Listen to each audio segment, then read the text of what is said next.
Hey family, and welcome back to Courageous Motherhood. As you can tell by the title, this is probably going to be intense. This is the first video that there's just too much happening that will likely not all be shared in this particular video, but this is important to address. This is a part of vulnerability. A lot of times we do suffer in silence, and I want to share and be clear that the aim of this, number one, is a safety issue. There have been some things that have been said and done in the background, and some statements that have been made that have made me feel really uncomfortable given some things that I've experienced. And so on this journey, one of the things that is not just a natural gifting, but something that God has called me to over the years is encouraging people, speaking up, talking about what's going on. And I live a fairly interesting and even like serendipitous life. And one of the feedback that I always get is like, even when it's something that's really great, or even if it's something that's like not great and it's like bad, it's normally pretty freaking big. And people are like, what? This is like a movie. Like, what happened? What's going on? Are you for real? And the only time that it's like believed, or I don't want to say only time that it's believed, but it's helpful that when information is actually shared and it's confirmed, some of the things that people think are like very fantastical and exaggerated are actually some of the anchor based pieces of my experiences. And so I'm going to share with you guys the letter that was probably the nail in the coffin of my marriage. So let's get into it.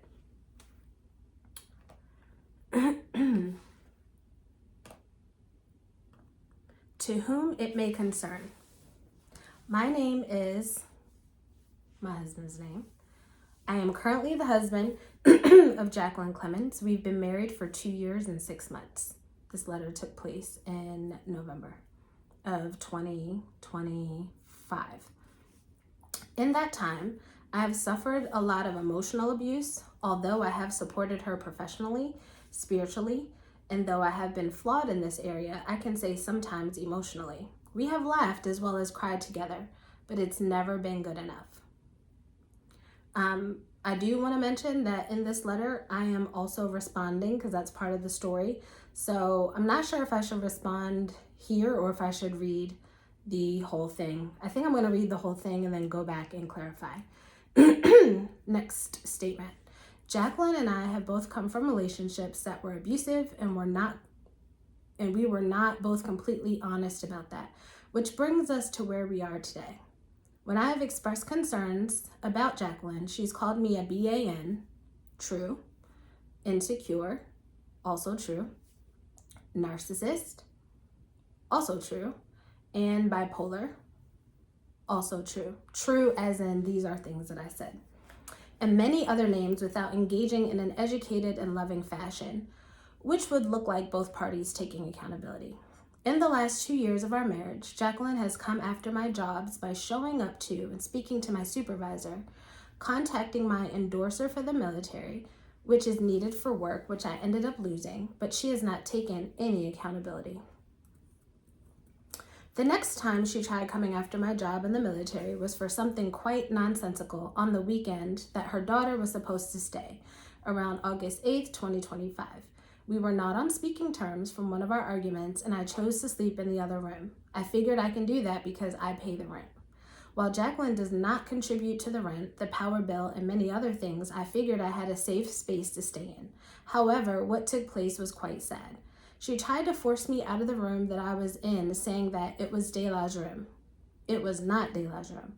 It was a room that was reserved for all of our children when they are in town. However, I suggested that Dela Eden stay in her son's room, and that he stay in the room with his mother because we had a futon in there, and that I continue to stay in the room that I was in until we resolved the argument. However, Jacqueline wanted to save face, suggesting to Dela's dad that we are a perfect family and the home is stable. Jacqueline then stated in so many words that if I did not comply, she would call my supervisor. So I fell in line. Jacqueline more recently has once again restarted a smear campaign. Although she was nice this time, she did not mention my name to the spouses group yet. But she insinuated that I stole her ID to get on base after I acknowledged her when she stated that she needed a new one. She wanted to do it yesterday, but I asked my boss for some time off because I'm not feeling well from what Jacqueline is putting me through. But she took to the forum to manipulate and control the narrative. I did not steal Jacqueline's ID. Listen up.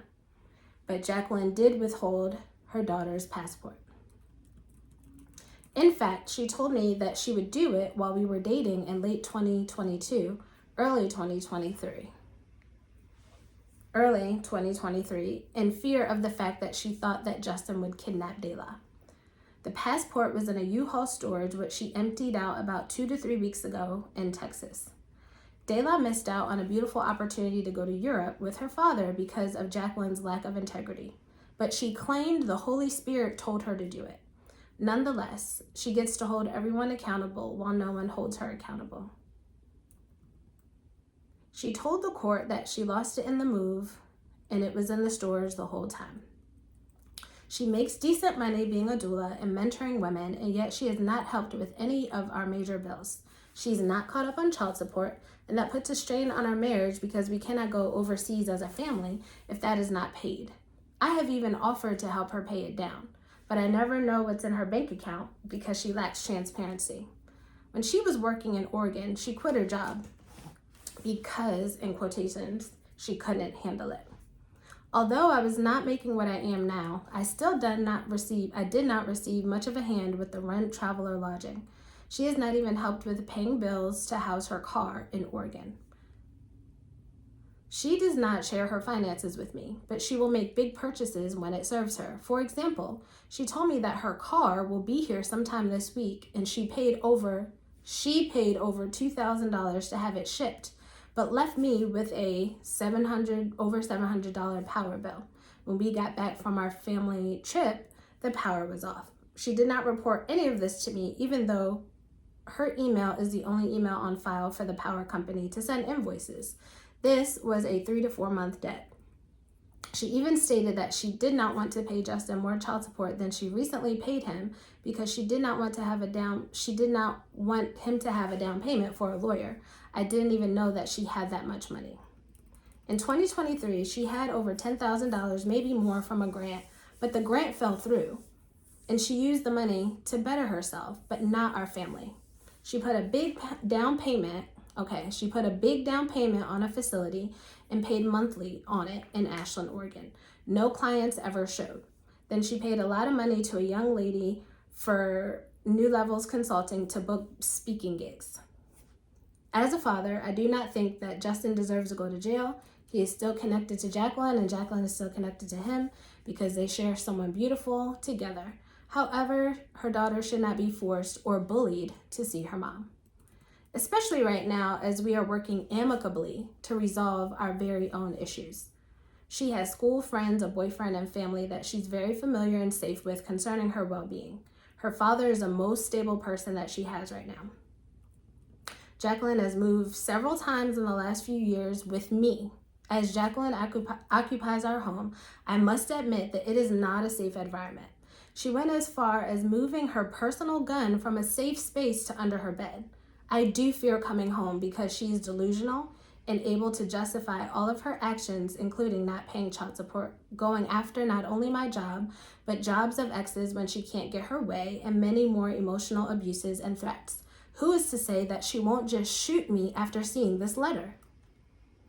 In August, I did witness an emotional breakdown when she could not see her daughter and was prompted to act as a mediator. However, there were no ill intentions towards her dad or the well-being of her daughter.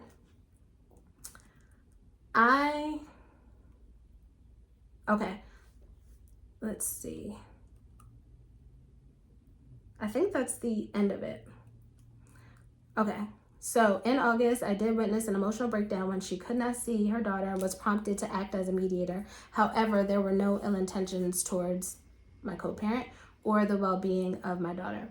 So this is a letter that was sent to my daughter's father for him to use. This was sent in November to my daughter, November 2025, to my daughter's father to use in a custody case of April that we had coming up in April of 2026.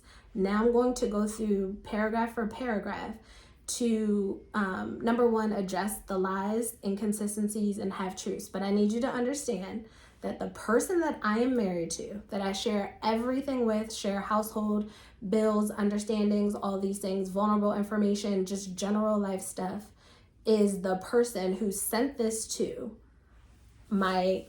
a person that I co-parent with, that I have a very high volatile co-parenting situation with and have since I've been married to this person. So in the first paragraph, to whom it may concern, in that time I've suffered a lot of emotional abuse, blah, blah, blah, blah, blah. I responded. I had to respond because this particular letter include libel about my business. And I do want to say that I'm not sharing this lightly on the internet. It include lies and it included projection. And so if anyone has experience with covert narcissism, this situation is actually going to seem normal. It includes, just going through general life, dealing with someone, sharing your pains, your thoughts, your musings, and all of that, having no idea that that person is lodging it in the back of their head, waiting until you are weak, and then using it as ammunition for you. But I'm going to go ahead and clarify, which is what I had to do to send my clarification response to my daughter's father and to leadership, because there were some very serious accusations on here. So my clarification for the first paragraph was, yes, we have been married for 2.5 years. I have not been supported spiritually and emotionally in any authentic way, and any professional support has come at the cost of manipulation and withdrawal of support depending on my husband's emotional state. Being flawed in this area is a gross understatement of the emotional abuse endured at his hands as well. No, it hasn't been good enough or safe enough. So I want to put a pin here. From the very beginning of our marriage, it has been chaotic. Within the first 6 months of my marriage, my husband moved out, grabbed his things and moved out of the house in an attempt to abandon us at least twice within that when I say first 6 months, we got married in June. I relocated across the country, totally isolated from everyone with my son and I, although it was originally planned that he would move to where I was, where I had more community. But anyway, within 1 month, it could have even been weeks, but I feel like it was within 2 to 3 weeks of us being in the same physical space, any disagreement, and when I say disagreement, it could be perceived or real, but grabbing his clothes out of the closet and trying to run away, okay? The second time that it happened, I don't remember what the disagreement was about, but I remember that I went to bring him a coffee to talk about it at work because we worked about 10 minutes from each other. He was not there. His book bag was there. And he had gone to empty out all of his belongings from our home in the middle of the day. And he moved them into a storage unit. And the plan was for me to pick my son up from school and that he just be gone. Now, the other play here, as I'll get into when it comes to provision, is that before we got married, I was very clear that I am traditional in that regard. I'm not a boss chick. I'm not a 50-50 chick. The entire time that we talked about these things in terms of whatever you would say, courting or premaritally, he's like, oh yeah, I'm a provider. That's my thing, blah, blah, blah, blah, blah. No problem, no problem, no problem. It has become the number one complaint and the number one area used for abuse. Now, if you want to kind of get into the whole red pill conversation and all of that, I have my thoughts about that because we had some interesting conversations where in hindsight I felt like I was like convincing him of a certain perspective, like it's not his natural way of thinking of it. And that is around like I want to marry like a boss chick. I want somebody that's going to be, you know, doing all this and that and paying for this and that. Probably on like that Mary J. Blige situation where she was with that man for 10 years and then he was like, ooh, can't wait to like steal your money and live off of you. But I'm like, that's not me. I'm very traditional and I'm an entrepreneur. So when this person entered my life, I'm in the dog eat dogness of my entrepreneurial journey, just starting a nonprofit, really just trying to keep my head above water.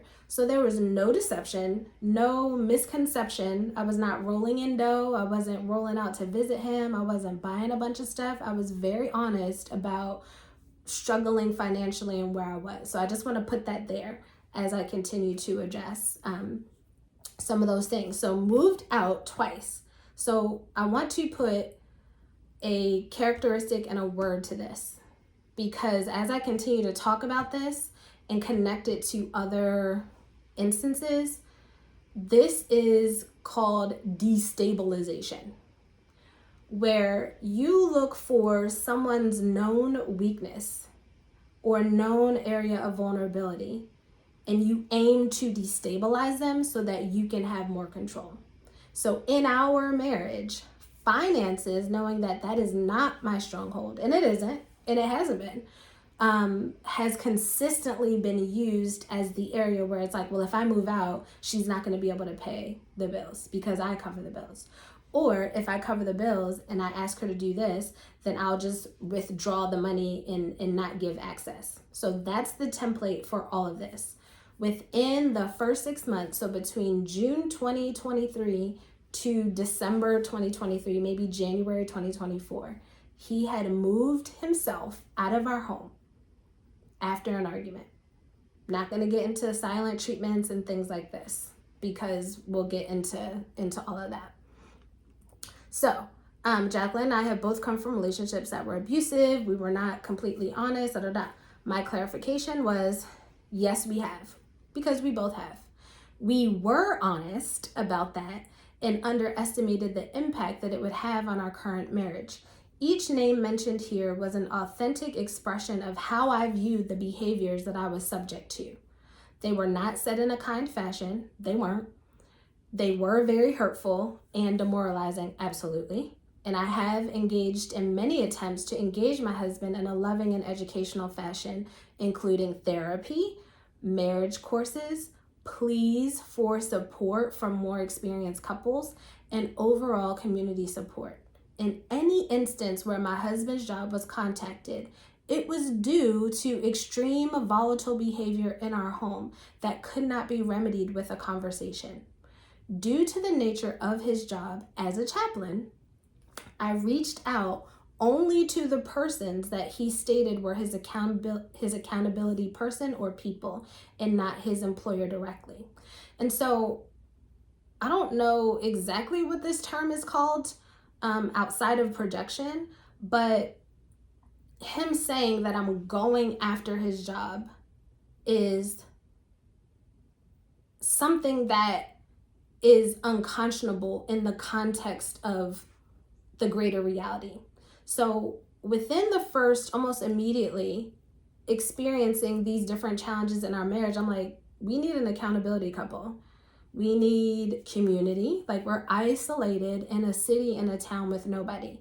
Now, when I moved out there, I was told that his best friend lived out there, that we would automatically have a bit of built-in community. All of this stuff was sold to me. But when I got there, dry as the hills. And the people that he claimed were his best friends didn't even like him and treated him with so much disrespect it wasn't even funny. And so at his job, his peer that was like one step above, which is another chaplain, when I asked for an accountability couple, that man and his wife was put up as an option. Now, what wound up happening ultimately is that his wife was ill and all this other stuff, and so we never got together with them as a couple. But when I talked to him and said, who are you accountable to? You can go out, you can be out till 2, 3 in the morning. You can do whatever you want. You could talk to me crazy. You can move out in the middle of the day. Who actually gets to hold you accountable as a man to this? And it was said, well, this person, this man, okay? And so pretty much that's the person that I spoke to. His actual superior person, supervisor, the person that he reported to, I did not talk to that person. That was a woman. I know exactly who that is. I knew her name. I knew her job position. I even knew that she did not care for him. And so if it was about going and trying to cause an issue there, I would have gone to that person actually. But every single time, this is an older gentleman, an older Latina gentleman who is also a chaplain, he would give me sound advice. Oh, we're broken people. You know, when we come together in brokenness, da da da da da. But the only thing that he and I ever talked about was how to navigate a marriage that was being stressed between two toxic people. It was never to talk about him behind his back, and it was literally never to get him in trouble with anything that had to do with his job. It was about holding him accountable for this erratic and explosive behavior, which I'll talk about later, became to be pretty much a pattern.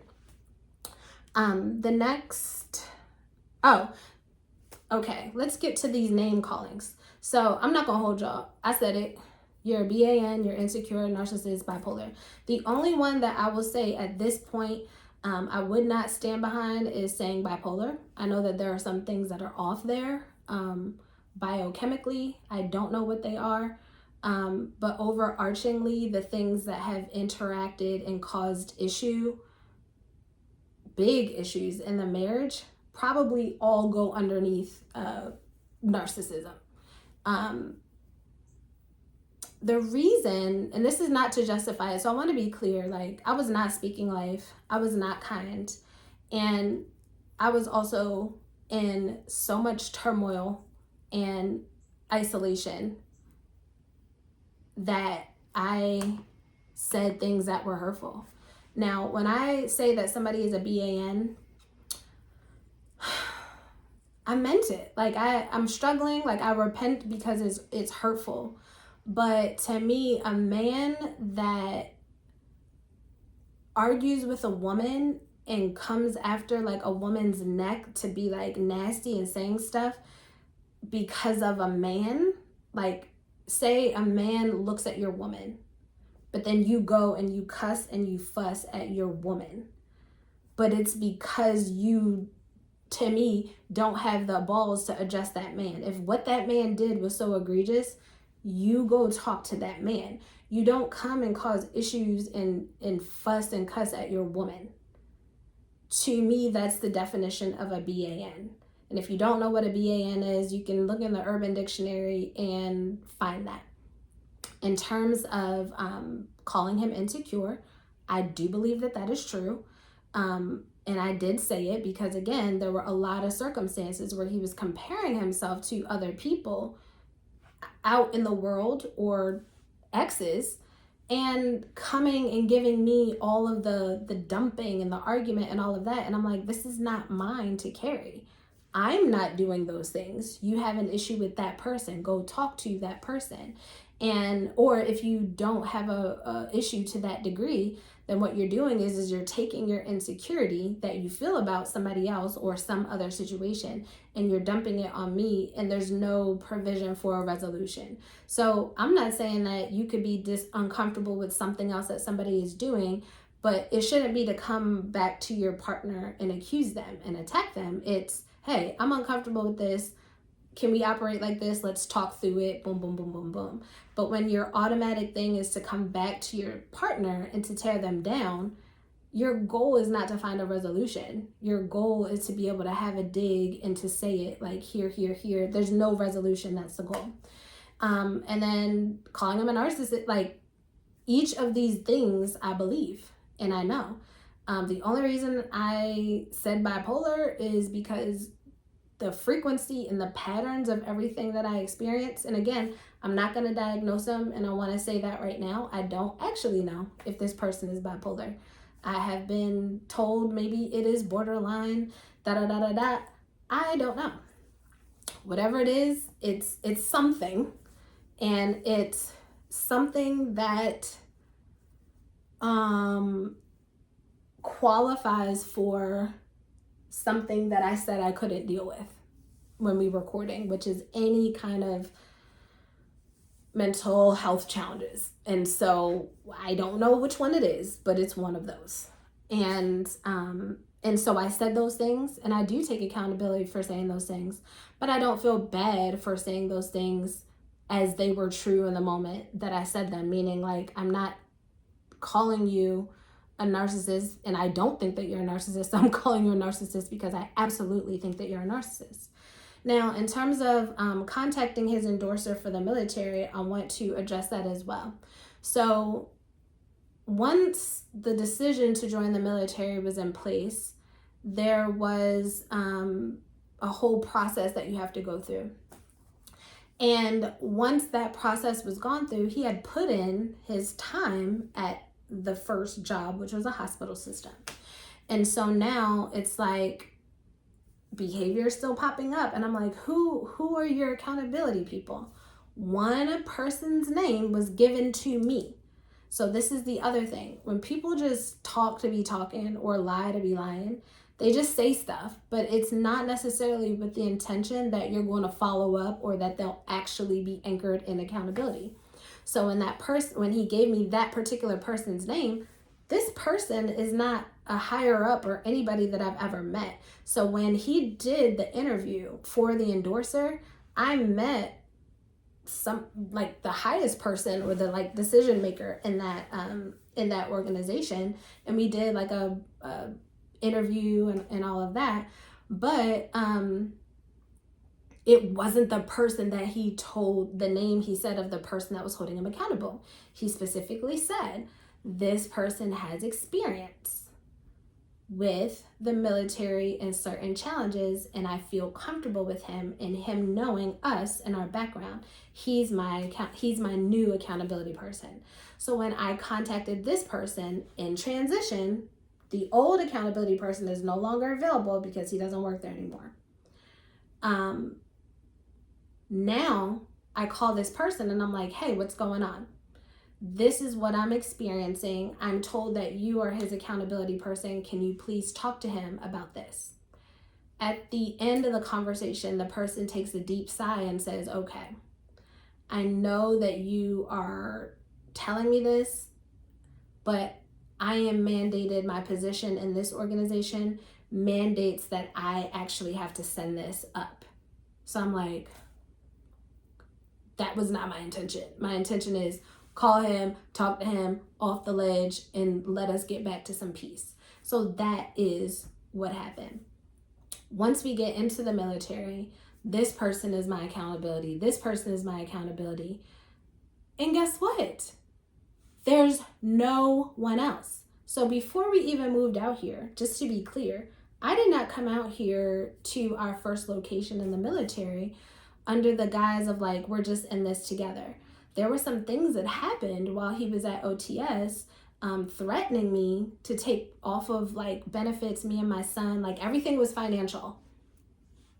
And then at the last minute, he'll come through, which is another, what I'm learning is like another tactic to be able to make sure that you can always say, but I didn't do it. I just threatened to do it. So it would be like, say for instance, rent is due on the 1st.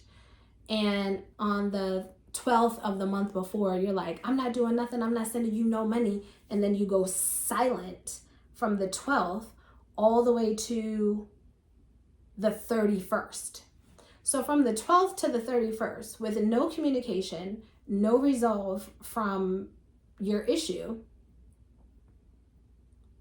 that person that you're talking to, me, I'll speak for myself, I'm in a tailspin of like, how are we going to do this? Jobs have been quit, full dependence is on this person, but then they send the money on the 1st and they say, well, I paid the rent on the 1st, so I didn't actually withhold.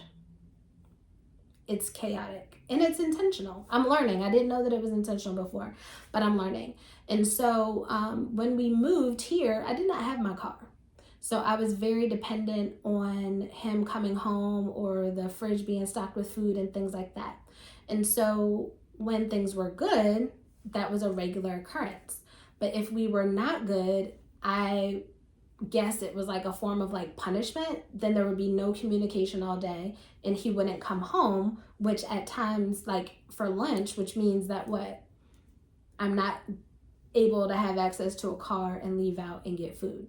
But it was very much tied to, are we good? Do I have an attitude? Did you say something that pissed me off? And like, am I going to punish you for this thing by leaving you at home? So when that stunt was pulled at leaving me home after like, not even necessarily an argument, but just like a small whatever, it was just like, oh, I'm silent. Oh, I'm busy at work. Oh, sorry. But like no communication about it, knowing that there have been other ways where access had been used as a punitive thing. So anyway, long story short, with the endorser, they wound up saying that they were going to revoke, they sent it up to their board and did all that, and they revoked his endorsement for morality reasons. And my thing is like, why would you be upset about that if the behavior, like, be more upset about your behavior. Don't be upset. Like, there's nothing for anybody to tell if the behavior is not there.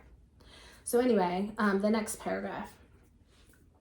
Next time she tried to come after my job was the weekend, da-da-da-da-da. That's what I was just telling you. Hey, give me a moment, please. About the car and being left at home. I did call his higher up and was just like, hey, like, this is what's going on. I don't think that I said anything to them, but I'm just like, hey, like, we're having some challenges. Could you please talk to him and help him get balance? Now, the other thing to understand is at this point, I'm about 2 years in. And so patterns have started to arise where I know if it's like an episode or like it's going uphill, it's going to last for a couple of weeks. And what I'm also not sharing or had not shared yet is that whatever happened when he was at training was so intense. It was so much more amplified than what I had ever experienced before then. And I think it's because the environment was stressful that I was like, okay, this reminds me of something else. And it reminded me of a family member that I've supported over the years that has a particular mental health challenge. And I'm like, his twin sister has that same exact diagnosis. But when I asked if he has that diagnosis, he said no. Like, am I tripping or is he lying or whatever? So I reached out to his ex-wife. I did know her from, like, we all went to the same church as young people, and whenever they first met and got married or whatever, we were all like in our early 20s and whatever. So it's not like this person's a total stranger, even though I wasn't like updated to knowing her like that. But we had some interaction throughout the marriage with the children and things like that. So I'm like, hey, am I missing something like with this mental health piece? Again, she's like, oh, yeah, you was diagnosed back in blah, blah, blah, blah, blah. Again, I'm making a statement right here that I don't know that to be true. I'm not assigning any particular diagnosis. All I know, as my grandmother would say, is that something is off. And whatever was off was very consistent and has a very clear-cut pattern that lasts for weeks once you're in the loop-de-loop, okay? Whatever it's attached to, I don't know, but it's consistent. So when this thing happened with my daughter in the room, the way that he frames all this is like, she doesn't contribute to the rent, to the power. I'm not his child. These are all conversations that we have had as a spouse. But when you're talking to someone else, you're making it seem like, so if I say you have a problem with being a provider, he's like, no, I don't. But you do, because you list out every single thing as if it's something different than we agreed upon. It's not. But the purpose of this letter was so insidious that it was meant to paint me in this way as his actual wife for the purposes of losing access to my child, or to say like, oh, while we're handling things amicably. What are you talking about? This is one of the most harmful things that you've ever done. And it wound up being, and there's not any getting back from it. But my point is that the way that it said, oh, she tried to force me out of the room and say that it's not. My guys, I need you guys to understand. We have a 3-bedroom home. One room was assigned for the boys. One was for the girls. So my mom came to visit. My daughter came to visit. They stayed in the girls' room. My son has a room that he was in all the time. And so I understand if we had had an agreement or a conversation that said we're going to live separately, the kids don't come but this often and this often. But what I'm getting educated on is that before you have big events or things that are important to you, there's always a monkey wrench that's going to be thrown. And this is still connected to the... I'll put them in the playpen. Is that okay? Yeah, that's fine. Close the door, please. It's going to be connected to sabotaging this like next important moment. And so for some, it was birthdays. It was this knowing that I was looking forward to my daughter coming. It was like, I'm going to make the house uncomfortable. And then to say I was forced to mediate. He was not forced to mediate. He sent an inflammatory message to my ex without even telling me. He locked himself in the room while I'm like, literally, yes, breaking down, crying, heartbroken that I'm not going to see my daughter yet again, knowing that I'm going through this parental alienation, and it's one of the most sensitive things. So he sends a threatening message to my ex. It was threatening.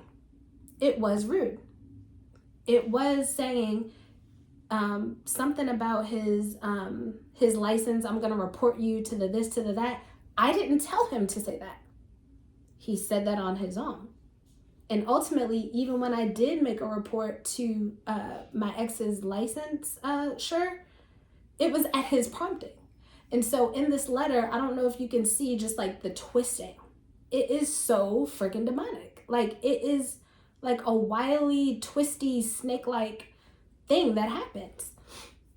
So then we get down to, I'm sorry, I'm trying to go, because I actually did have to write a rebuttal in response to this because it involved legal information about my business. It involved lies, and it literally had to be addressed legally and with the military, because in this same time, did not know, once I told them about him leaving me at home and I didn't have access to a car, somebody offered me their car for me to drive until I was able to save up money. Now you also have to understand, he's like, oh, I didn't know how much money she had. I didn't know how much money. I didn't have that much money.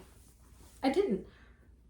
I have constant subscriptions coming out, paying out of pocket for things for my business. And only because one thing shifted in one of the contracts that I had, and I was starting to make more money for a couple of months, all of that money, over $10,000 of that money was supposed to be, able to go to child support, period. I could literally have paid this thing off as many times as I've had to save money because of this destabilization. So do you understand the impact there of destabilization? Ultimately, after my birthday, that's a whole nother thing. I don't even want to get into that. That's just like a classic ridiculousness. But he actually stole my ID. So you heard me say in this letter where he says that I started a smear campaign about him that was a lie, and she's coming after me, she's coming after my job. He actually stole my ID. I made an anonymous post in one of the military groups for spouses asking how I could replace my ID. It was non-gendered. It was not specific. I did not mention his name. I did not mention my sex, that I was a wife or he was none of that. Okay? So my clarification was a smear campaign is based on lies being